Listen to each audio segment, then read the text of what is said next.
This is Robert Harper with Virginia Farm Bureau's Grain Division. Glad to bring you the Merchandiser Minute today for Friday, August the 14th, 2020.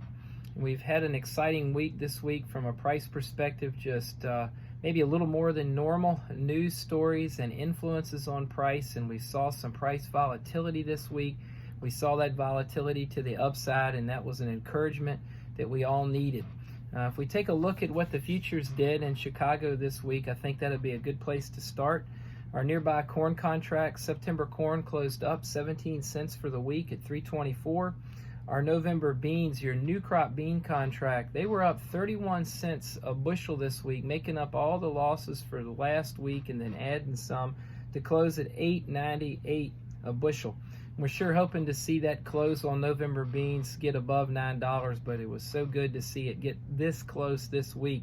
September wheat was up a nickel for the week to close at $5. So again, Sep corn $3.24, Nov beans $8.98, and Sep wheat closed out the week at $5 a bushel. So price positive week. Volatility came. We saw such a big mood swing or momentum swing this week, not only among commercials and farmers, but also the managed money speculator as well, as we went from pre-report to USDA report to FSA data to post-report.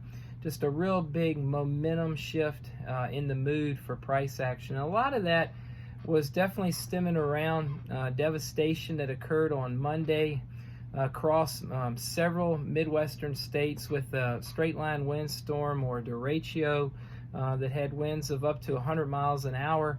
We've seen a lot of the pictures this week in the news media and on social media about how facilities were damaged as well as crops.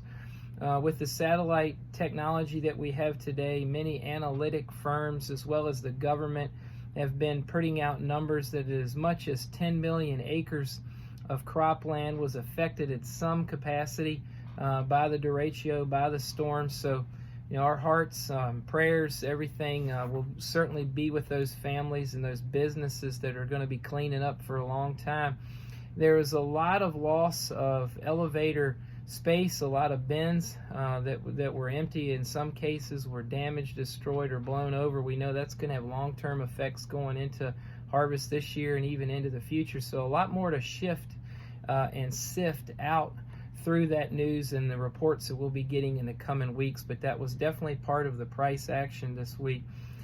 We also obviously had the USDA August crop report. We've talked a lot about that. The speculators have sold off ahead of the report, and when you look at the numbers, what we thought might come true did. We saw the largest yield estimates put out by USDA for expected corn yield and bean yield. Hopefully they will be the largest that we'll see for this crop from a price perspective. USDA is expecting as of August the 1st, 181.8 bushels of corn is the national average, and is expected as of August the 1st, 53.3 bushels of soybeans. Both of those would be records from a yield perspective if they were realized. That's a 15.2 billion bushel corn crop and a 4.4 billion bushel soybean crop. So because of that report coming out on Wednesday with the devastation farm communities and saw on Monday with the storms in Iowa and other Midwestern states, it's almost like the speculator took those numbers with a grain of salt, kind of looked through them, and then something really interesting happened Wednesday afternoon after the crop report came out.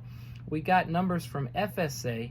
These numbers are separate from what we get from National Ag Statistics with the crop report, but we got prevented plant numbers from FSA that really caught everybody off guard, with a 5.3 million acres presented as prevented plant for corn. 5.3 million prevented plant acres for corn. And when you boil those numbers down that we saw that FSA, I'm pretty sure I've got this right, as of Wednesday, FSA had about 81.8 million acres of corn registered with them. We know we'll get more acres registered, but probably not any more than 4 or 5 million. So that's going to put us way off from that June 30th estimate of 92 million acres of corn planted. So obviously that was price positive to see that many acres come in prevented plant for corn. That, coupled with the storms before the report, it was like the trade just kind of looked through the largest production or largest yield numbers that we've seen. If we look at the crop progress report on Monday, U.S. corn crop 71% good to excellent, U.S. bean crop 74% good to excellent. Those are certainly as good a numbers as we've ever seen, and that's reflected in the high yield. But the real story here, when you take a look at the Virginia numbers, the real story for us here in Virginia, and really reflects those 6 to 7 weeks that many of y'all went without rain in the middle of the growing season. We've got the Virginia corn crop rated at 30% good to excellent, and the Virginia bean crop made a big comeback from 1 week to the next this week at 52% good to excellent. But you can see how far our numbers are below the national average. Another story this week, we saw lots of flash sales announcements. I think it was 7 days in a row of China being in the market and buying. And when we got our Thursday export sales report, the soybean numbers were just amazing on how many beans that China has bought for old crop and for new, and that definitely fueled, I think we were up at one point on Thursday, 19 cents a bushel on soybeans off of that weekly export sales report. So very positive to see that type of demand. We got our weekly EIA report this week. It showed ethanol production down 1.4%, as well as stocks being down 2.9%. And as more news comes in with COVID case increasing and different state governments shutting down, we know we're not out of the woods yet on the ethanol side of things, or the corn used for ethanol side of things. Keep your eye on that. We've got a drier forecast going into next week for the Corn Belt. That's could be some more positivity there for soybeans. So it's all going to be about the weather next week. We've got the Pro Farmer Crop Tour going on next week. We're going to get some real information, boots on the ground across the Corn Belt. Those numbers are going to be watched, as well as Fed monetary policy, politics, election coverage, crop progress on Monday. And remember, tomorrow, August the 15th, we're meeting with China, the U.S. and China, for some virtual trade talks. So hopefully Monday we'll have a lot of news about that.